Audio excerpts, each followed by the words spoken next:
Okay. All right, so as I said, you don't want to list your techniques, okay? You don't want to list every single technique in a quote.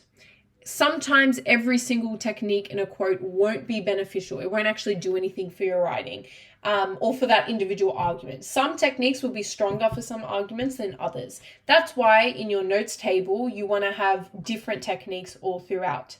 So that way you can, for each argument, say, all right, if I get asked about this question, I would use I'd use this piece of evidence for this argument, and then use these techniques which are best suited for this argument. Whereas for this argument, these techniques are best suited.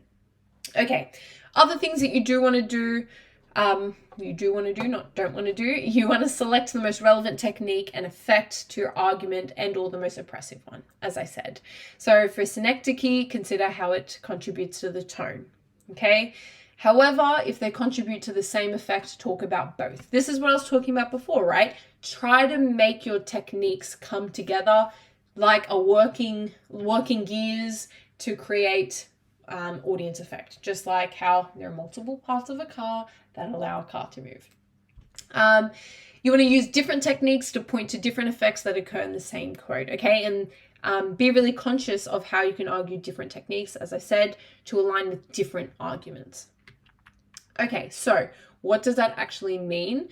Well, instead of saying something like, so this is a quote from Sylvia Plath's poetry, who hopefully some of you guys look at Year 12. Some of you definitely will look at in Year 12. I say hopefully because I studied Sylvia Plath in Year 12 and I absolutely loved studying Sylvia Plath.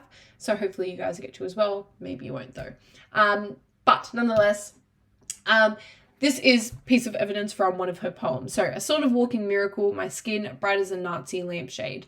Here, Plath uses imagery, illusion, metaphor, and enchantment to convey the cruelty that characterizes the suppression of her identity. That's not what we're going to do, okay? You're literally there just listing quotes. Instead, we want something like this. A sort of walking miracle, my skin bright as a Nazi lampshade.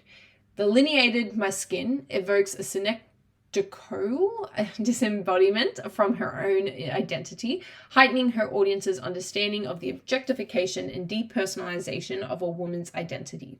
Such depersonalization is rendered violent in Plath's perturbing metaphor, which alludes to the cruelty of the Holocaust. Okay, for each of those techniques, we've went through and we've spoken about what each one is to create one overarching effect, not just, this is what I was talking about before, right? In the very beginning.